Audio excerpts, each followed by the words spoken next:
Graça e paz a todos os irmãos e amigos que nos acompanham aí pelas redes sociais.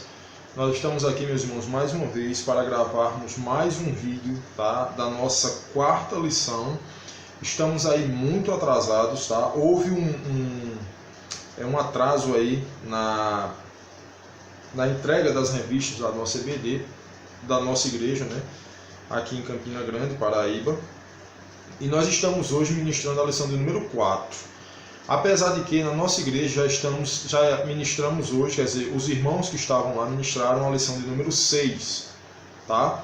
Mesmo assim, estamos em atraso já com as lições. Porém, nós hoje vamos ministrar aqui no vídeo a lição de número 4, que tem por título Os Planos de Deus em Ação, tá? Nossa BD 4, o texto áureo é Esdras 6,14. A revista que nós estamos estudando esse trimestre é essa aqui, ó. Revista Compromisso, tá? A Restauração, os livros de Esdras, Neemias e Esther, tá bom? Então essa é a revista, tá? Não deixem de comprar a revista, tá? Nós estamos aqui publicando esse vídeo no Facebook, no grupo Intercessores, no WhatsApp e no YouTube, certo? Então, os planos de Deus em ação, nossa lição de número 4, primeiro trimestre de 2018, texto áureo, como eu falei, Esdras 6,14, que diz o seguinte: E os anciãos dos judeus iam edificando e prosperando pela profecia do profeta Ageu e de Zacarias, filho de Ido. E edificaram e terminaram a obra conforme ao mandado de Deus, do Deus de Israel, e conforme ao decreto de Ciro e Dário e de Artaxerxes, rei da Pérsia. Então, aqui o texto áureo diz que os anciãos, né, dos judeus iam edificando e eu continuando a obra do templo, tá? A nossa introdução está aí, né? Quem estiver acompanhando o slide, vemos o nosso resumo, né? Vemos nessa introdução o agir de Deus em favor de seu povo. Um ímpio, no caso o rei, né, intervém em favor do povo de Deus. Isto denota que Deus usa quem quer, da forma que quer, sem dar satisfação a ninguém. Lembre-se, Ele é Senhor sobre todas as coisas. Tem controle sobre o micro e o macro. Tudo pode fazer em benefício do seu povo. Então, o que a nossa introdução está querendo dizer, tá? Que Deus usou um ímpio, Deus usou o rei, que não era um servo, na verdade, não servia ao Deus eterno, porém foi usado tremendamente por Deus para beneficiar a reconstrução daquele templo, daquela cidade. Certo? Enquanto nós vamos ver no decorrer da lição, muitas pessoas tentaram destruir, paralisar a obra, como paralisaram, né? A gente viu em lições passadas, por um período de 9 anos foi paralisada a obra, porém, Deus usou um homem, um rei, para que pudesse deixar registrado um decreto em que era autorizado a reconstrução do templo, a reconstrução da cidade, o culto, os utensílios que foram levados para a Babilônia deveriam retornar, enfim. Deus usou um ímpio. E Deus pode usar um ímpio na minha e na sua vida. Um dia eu vi uma mensagem, uma frase no para-brisa de um carro que me chamou muita atenção. Ele dizia o seguinte: Deus, Ele usa circunstâncias para nos abençoar. A circunstância pode ser que ela seja a mais desfavorável possível. A circunstância pode ser que ela seja a mais desprovida de recursos possíveis. Mas é nessa circunstância que Deus vai usar meios para abençoar o seu povo. Tá? Então, Deus usou um ímpio, Deus usou um rei para que o nome dele fosse glorificado, e ele usa quem ele quer. Às vezes a gente pensa que Deus só vai usar membros da igreja, irmãos em Cristo. Não, Deus usa qualquer pessoa. Deus usou uma jumenta para falar para Balaão. Imagina seres humanos, feitos à imagem e semelhança do Criador. Deus usa da forma que Ele bem quiser, tá? Não dá satisfação a ninguém. Nós que somos homens ficamos com aquela. Por quê? Porque Deus, Ele não precisa esclarecer nada. Deus, Ele é Senhor sobre micro e macro, sobre as coisas que a gente nem consegue enxergar e sobre aquelas coisas grandiosas que nós podemos visualizar. O primeiro ponto da lição diz o seguinte: o registro real a serviço dos planos de Deus. Está lá em Esdras 6, de 1 a 5. O nosso resumo desse primeiro ponto diz o seguinte: a ordem foi dada para a reconstrução, tudo está legalizado. O que é que acontece? Existiam pessoas naquela época que estavam tentando impedir a reconstrução do templo. Existiam pessoas que estavam querendo que a reconstrução do templo não fosse adiante, certo? Mas o rei Ciro, ele deixou registrado um decreto que ele estava autorizando o povo a continuar aquela obra. Ele estava inclusive autorizando que pessoas, vamos dizer assim, bancassem aquela obra. Ele estava autorizando que os utensílios que foram levados por Nabucodonosor de Jerusalém para a Babilônia fossem devolvidos. Então isso estava totalmente documentado. Isso serve para nós hoje, eu já falei em lições passadas, isso serve para nós hoje, nós temos cuidado. Nós somos povo de Deus, nós somos filhos da promessa. Nós temos uma promessa que Jesus um dia vai voltar e vai levar a sua igreja. Porém, vivemos nesse mundo. Temos de entender que estamos vivendo em um mundo material, que precisa de registros, que precisa de documentação. Nada de vender um carro sem assinar um recibo, sem datar um recibo, sem pegar uma ordem de venda no Detran.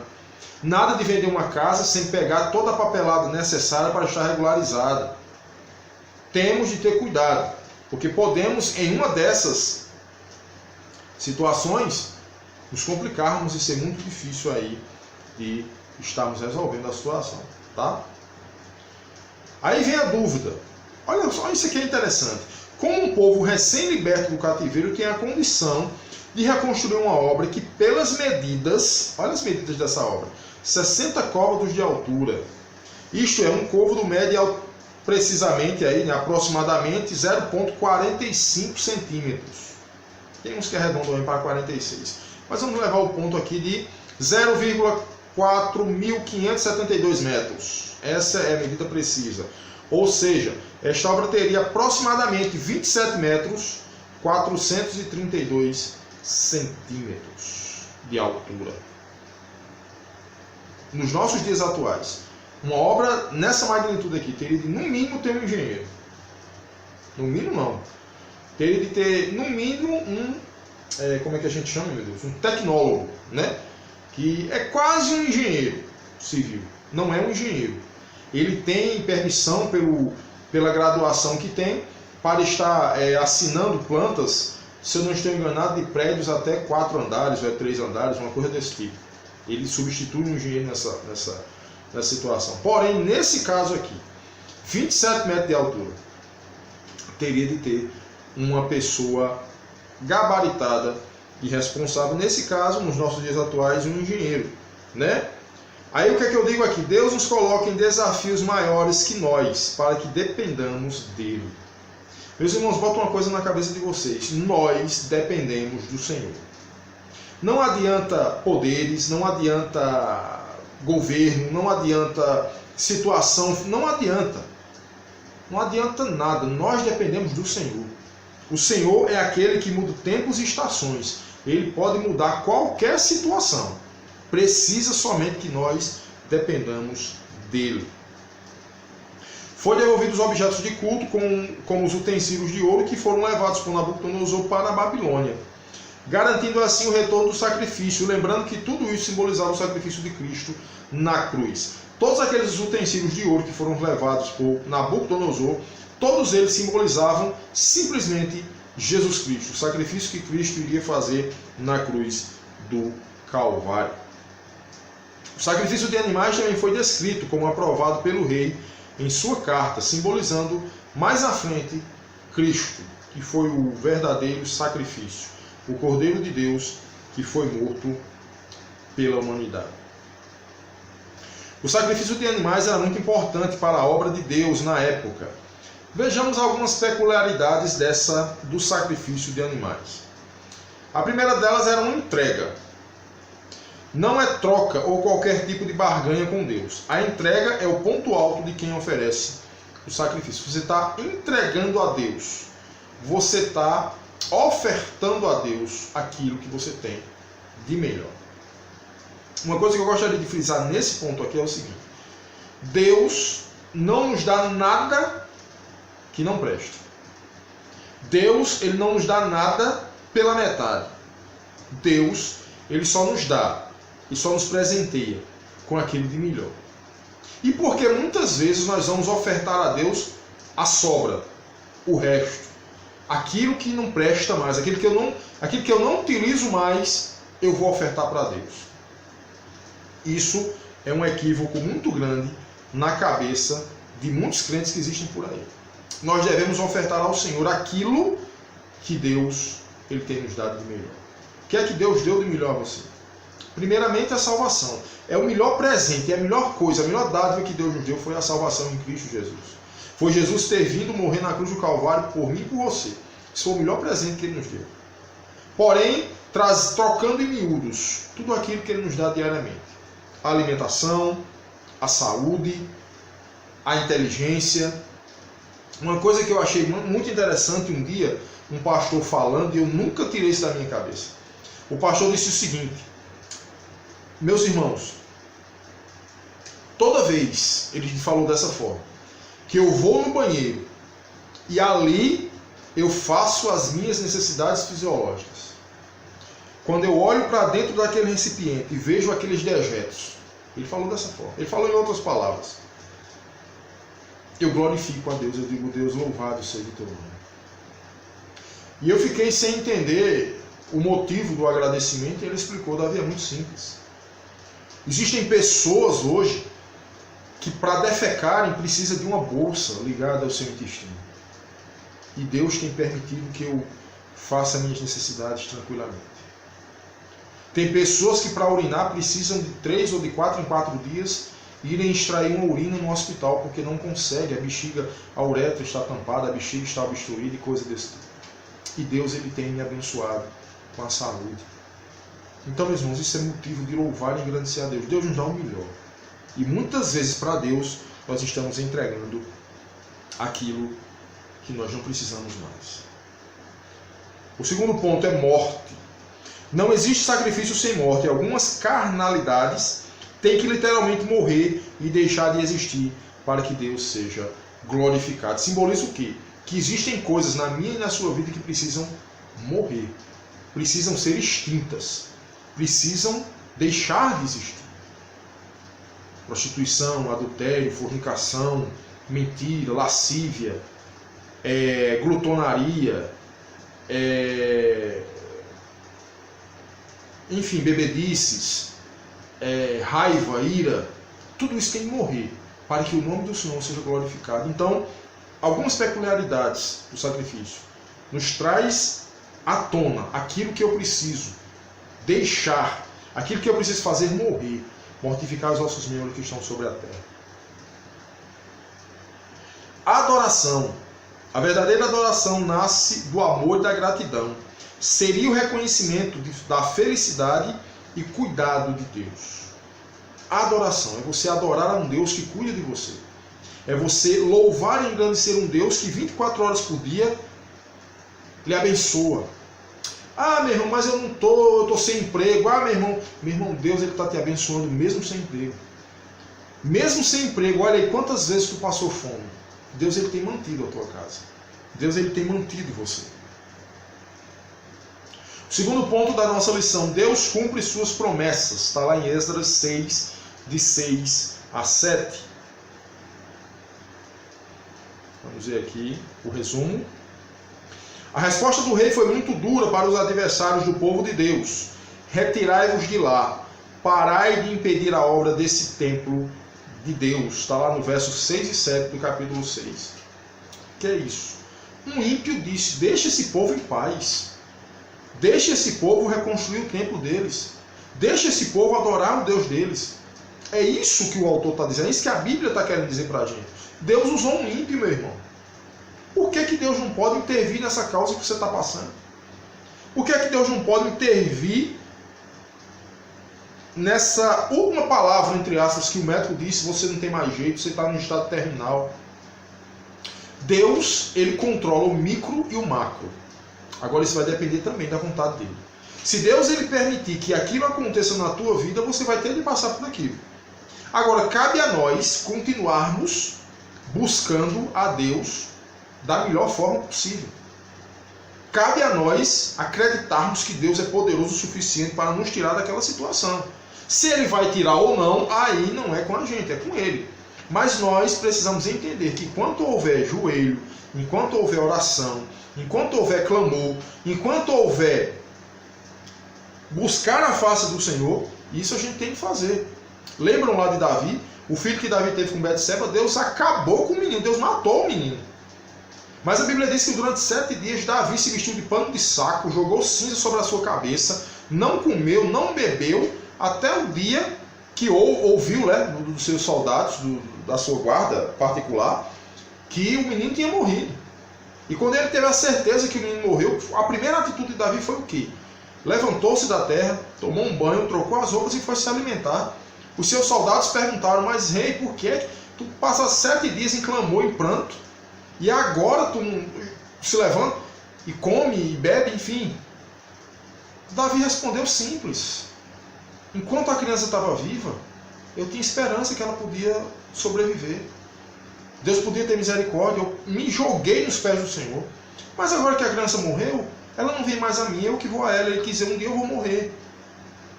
Então eu vou viver minha vida. Eu vou viver a vida. Então, Deus ele usa da forma que ele quer. Ele usa um ímpio para dizer assim: ó, deixa o povo lá, não mexa com eles não. Tá? Nenhum inimigo gosta de ver o oprimido vencer. Nenhum inimigo gosta de ver o oprimido vencer. Porém, quando Deus está diante da situação, pode se levantar quem quiser. Reis, príncipes, governos, quaisquer que sejam os poderes. Deus sempre será superior a todos eles. Isso a gente falou no início do nosso vídeo. Deus é superior a qualquer força material que você possa imaginar. Supremo Tribunal Federal decretou que eu perdi a causa. Ok, Supremo Tribunal Federal é justiça, lei, enfim. Mas o nosso Deus está acima do Supremo Tribunal Federal. Se Deus quiser, ele pode reverter uma sentença que já está decretada, não tem mais recurso. Deus ele pode reverter. Basta ele querer. Basta ele dizer: eu não quero que isso aconteça, vai acontecer assim. E o nome dele vai ser glorificado. A garantia divina. O terceiro ponto é a garantia divina. Se não bastasse, os opressores agora teriam de financiar a obra. Isto mesmo, teriam de pagar aos judeus para que a obra fosse concretizada. Olha só, as pessoas que queriam destruir a obra, as pessoas que queriam paralisar a obra, agora o rei decretou: vocês vão bancar essa obra. Vocês vão financiar essa obra. Vocês vão pagar salários àquelas pessoas que estão ali construindo. Olha o que Deus fez. Meus irmãos, isso aqui é fantástico, isso aqui é incrível. Além do mais, teriam de fornecer animais e cereais para o culto. Olha só, não poderia faltar nada, com a condição de serem mortos e terem suas famílias destruídas. De perseguidores, agora Deus inverte a situação. Tornam-se participantes de sua obra, mesmo contra a vontade. Deus tirou eles da posição de perseguidores. Eles estavam perseguindo, eles estavam querendo paralisar a obra. Deus tirou eles dessa posição e disse assim: vocês agora vão ser contribuintes dessa obra. Essa obra ela vai continuar, porém vocês vão financiar e vocês vão fazer o quê? Vocês não vão deixar faltar nada. Porque se vocês deixarem faltar alguma coisa, vocês correm o risco de serem mortos e a família de vocês serem destruídas. Deus mudou o cativeiro em bênção. Olha o que foi que Deus fez. Daniel 2:21 diz o seguinte: ele muda as épocas e as estações, destrona reis e os estabelece, dá sabedoria aos verdadeiros sábios e entendimento aos que buscam discernir e conhecer. Deus ele muda tempos e estações. Eu não sei se você já percebeu, tem vezes que está um calor de rachar, um sol causticante. Em fração de minutos, aparece uma nuvem no céu e essa nuvem toma todo o espaço e dessa nuvem começa o tempo a escurecer, começa o vento a soprar e cai uma chuva que a gente muitas vezes não viu no decorrer de todo o ano. Deus faz isso com o sistema dele, com o céu, com a atmosfera, com tudo aquilo que existe nesse planeta. Deus pode fazer também na tua vida. O quarto ponto: a glória do Senhor se manifesta. Está lá em Esdras 6, de 15 a 18. Esdras 6, de 15 a 18. No terceiro dia do mês Ador. O que é Ador? É o último mês do ano religioso com 29 dias. Tá? No caso aqui, desculpa, é Adar. Tá? Adar é o último mês do ano religioso com 29 dias. Está lá no verso 15 do capítulo 6. Finalmente a obra foi concluída e com muita alegria eles celebravam a inauguração do templo do Senhor. A obra foi concluída e agora os homens, os anciãos, os judeus estão comemorando a construção daquele templo, né? A inauguração. A festa foi marcada por sacrifícios de muitos animais para a expiação dos pecados de todo Israel. Os levitas e sacerdotes foram distribuídos para que houvesse culto e sacrifícios o dia todo durante os 7 dias. Foi o que aconteceu aqui. Sacrifícios. O que é que a Bíblia fala sobre sacrifícios? O que foi que a gente viu lá no ponto 1 sobre sacrifícios? É uma entrega. Eu estou entregando a Deus o melhor, porque Ele me deu o melhor. Eu estou entregando a Deus aquilo que eu tenho de mais precioso. É por isso que o sacrifício não poderia ser um animal manco, não podia ser um animal com mancha, não podia ser um animal doente, teria de ser um animal perfeitamente saudável. Simbolizando quem? Jesus, que não tinha pecado. O Cordeiro de Deus, que na verdade tirou o pecado do mundo. A expressão conforme o que está escrito no livro de Moisés, está lá no verso 18, mais uma vez nos remete à necessidade de uma referência e padrão para cultuarmos a Deus. Mas tudo deve ser feito com decência e ordem, está lá em 1 Coríntios 14, 40. Quando o termo diz assim, tudo que está escrito, conforme tudo que está escrito na lei de Moisés, significa dizer que tudo o que foi feito estava baseado em uma regra de ordem e fé. Não podemos servir a Deus de todo jeito. A Bíblia diz que Deus é santo, santo e santo. Não coabita com pecado, não coabita com manchas, não coabita com coisas erradas. Não, mas eu vou tentar fazer assim porque é um jeitinho brasileiro. Não combina com Deus. Com Deus é sim, sim, não, não. Se eu estou doente, eu estou doente. Se eu estou bom, eu estou bom. Se eu não quero ir, eu não quero. Se eu quero ir, eu vou. Com Deus não tem meio termo. Ou o camarada é, ou ele não é. Então não adianta o que está sendo espalhado por aí, que Deus, com Deus a gente ajeita. Com Deus a gente dá um jeitinho. Deus, ele é santo. E a obra dele tem de ser feita com ordem e decência. A nossa conclusão. O templo foi concluído no terceiro dia de Adar, o último mês do ano. No último mês do ano, né? E a Páscoa foi celebrada aos 14 dias de Nissan. O que era Nissan? O primeiro mês do ano. Adar, o último mês do ano. No nosso caso hoje, dezembro, né? Nissan, primeiro mês do ano. No nosso caso, janeiro.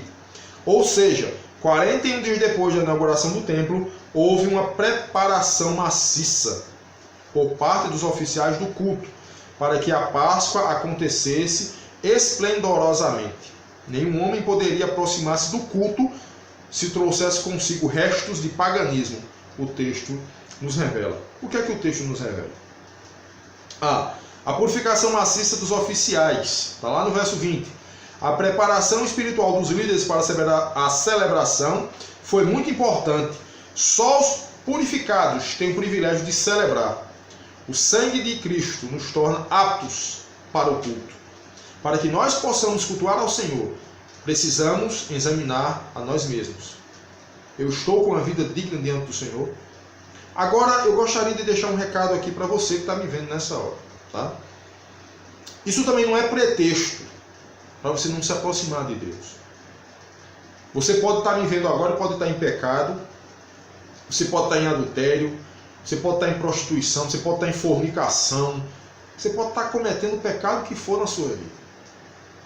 Mas se você entender que Deus, ele é a tua única esperança, se tu entender que Jesus morreu na cruz do Calvário para te dar vida e vida com abundância, meu irmão, apresente o seu caso ao Senhor. Arrependa-se do seu pecado. Converta-se ao Senhor e diga: Deus, eu não quero mais fazer isso porque isso está me machucando. E uma coisa eu te garanto: Deus, ele vai ouvir dos céus. vai perdoar os seus pecados e vai sarar a sua terra. E você tem o privilégio de voltar a cultuar ao Senhor de uma forma límpida, transparente e tranquila. Então, a purificação maciça dos oficiais, eles precisavam estar santificados, puros, para estarem diante do Senhor ao cultuá-lo. B. O serviço pelos irmãos e para si mesmo, está lá no verso 20. O sacrificar pelo máximo é altruísta e divino. As ações benfazejas, oriundas do Evangelho, caracterizam a igreja como comunidade restauradora na terra. O que é isso? Fazer o bem, sem olhar quem você está fazendo. Agora isso, meu irmão, não significa dizer que nós devemos ser bestas. Fazer o bem é uma coisa. Fazer o bem, nós devemos fazer o bem a todas as pessoas. Agora, nos tornarmos, desculpa a expressão, imbecis, ignorantes, bestas, as pessoas vêm e nos pisam, aí é outra história. Fazer o bem, sem olhar a quem. A Bíblia diz que aquele que sabe fazer o bem e não faz, comete pecado. Exemplo. Tem alguém da minha família que está enfermo. Precisa ir para o hospital. Precisa ser medicado. Qual é a minha obrigação como um cristão, meu irmão? Vamos supor que eu tenho um transporte. A minha obrigação é levar aquela pessoa até o hospital. A minha obrigação é ficar lá até, se ela não tiver ninguém que fique com ela, claro, ficar lá até ela ser atendida. A minha obrigação é, se eu tiver condições financeiras, comprar o medicamento que o médico passar. A minha obrigação é trazê-la de volta para casa. Faça o bem. Aquele que sabe fazer o bem não faz, comete pecado. Porém, se aquela pessoa disser, eu não quero a sua ajuda, o que é que você vai fazer? Você não pode pegar a pessoa à força, colocar dentro do seu carro e levar. A pessoa pode ter uma rixa com você, uma contrariedade com você, não pode gostar de você porque você é santo demais, como as pessoas dizem por aí. Mas ela pode dizer assim, eu não quero que essa pessoa me leve, porque eu conheço pessoas que são dessa forma. Eu não quero que você me leve. Você vai fazer o quê? Você está impossibilitado de fazer alguma coisa. Então isso que fique bem claro. O serviço pelos irmãos e para si mesmo. Fazer pelos outros aquilo que eu faria por mim mesmo. Aquilo que eu faço por mim mesmo. O que é que eu quero para mim? A coisa melhor. Por que é que eu vou dar o resto aos outros? Não existe. Participação com os que se apartaram das práticas impuras. Olha só. Mesmo alguns, não sendo judeus, se apartaram do pecado. Não há como celebrar a libertação com os que ainda são cativos do pecado e da imundícia. Um Deus santo exige santidade daqueles que se propõem a cultuá-lo. Foi o que a gente falou anteriormente.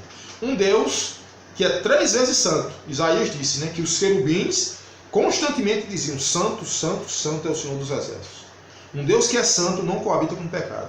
E para cultuá-lo e para celebrá-lo, é necessário que o homem deixe o caminho pecaminoso. Tá? Exemplo. Eu não posso negar que as músicas de Roberto Carlos são músicas belas. O camarada ele tem uma cabeça fantástica para a letra de música. Isso aí ninguém pode negar. Mas eu pergunto, aquela música que está sendo cantada, que está sendo produzida pelo aquele cantor, aquela música ela está sendo para a glória de Deus. Por isso que nós evangélicos, não escutamos músicas mundanas. Por quê? Porque aquelas músicas não coabitam com o nosso Deus. São músicas que em duplo sentido falam sobre prostituição, falam sobre adultério, falam sobre relacionamento sexual entre amantes, que a Bíblia fala que é pecado. Então, de forma alguma, eu posso coabitar com esse tipo de coisa. A música é bonita, é agradável aos nossos ouvidos, ninguém pode negar que é. Porém, o foco não é a glória de Deus. Então, se o foco não é a glória de Deus, eu como um cristão, eu como uma pessoa que um dia aceitei Jesus como Salvador da minha vida, não posso coabitar com certos tipos de prática. Simples assim. Quando alguém vier te perguntar, meu irmão, por que tu não escuta a música de Pablo Vittar? Por que tu não escuta a música de Zezé de Camargo e Luciano? Por que tu não gosta de Vitor e Léo? Por que tu não gosta de fulano e tal? Enfim, não é que eu não goste. Não é que eu acho a música feia. Não é que eu detesto aquela música, não. É porque aquilo não é para a glória de Deus. Aquilo não é para a glória de Deus. para buscarem o Senhor, o Deus de Israel. Está lá no verso 21. Os que se apartaram do mal e buscam o Senhor encontram misericórdia e graça. O ímpio deve deixar o seu caminho e o homem mau os seus pensamentos. Volte-se para o Senhor, que se compadecerá dele. Volte-se para o nosso Deus, porque é rico em perdoar. Está em pecado, meu irmão, volta. Está fazendo o que não deve, se arrepende e volte. O remédio é esse. Não tem outro não. Não tem culpa. Não tem o que as pessoas vão ficar falando de você. Não tem a sua imagem como vai ficar diante da sociedade. Tem o seguinte: volte aos caminhos do Senhor. Problema você vai ter. Pessoas vão desconfiar de você. Pessoas vão dizer que você não é mais crente, que você não é mais digno, que você não pode estar pegando na Bíblia, que você não pode estar pregando. Vão dizer, meu irmão. Isso é uma consequência do erro que você cometeu. Porém, Deus, vendo o teu coração, vendo o teu arrependimento, Ele vai te perdoar e você volta a cultuá-lo da mesma forma. Na mente do homem, não. Você não é mais digno. Mas Deus, Ele é totalmente diferente do homem. Porque o Senhor trouxe alegria. Verso 22. A alegria do culto tem um nascedouro. A ação do Senhor pelo seu povo. Essa alegria está além das circunstâncias. Sim, o Senhor fez grandes coisas por nós e por isso estamos alegres. Quando você vai cultuar a Deus, você vai cultuar a Deus com alegria. Porque Deus fez grandes coisas por você. Não é dinheiro não, meu irmão. Grandes coisas, a saúde, a paz, a tranquilidade, a bênção, enfim. O Senhor tem poder de mudar corações. Verso 22. O nosso Deus tem tudo sob o seu absoluto controle. Ele muda as estações e o coração do homem. Não há um só coração empedernido que resista à ação do Criador. E lhes darei um só coração, e porei dentro deles um novo espírito. Tirarei deles o coração de pedra, e lhes darei um coração de carne. Está lá em Ezequiel 11, 19. Deus, não existe coração duro para Deus.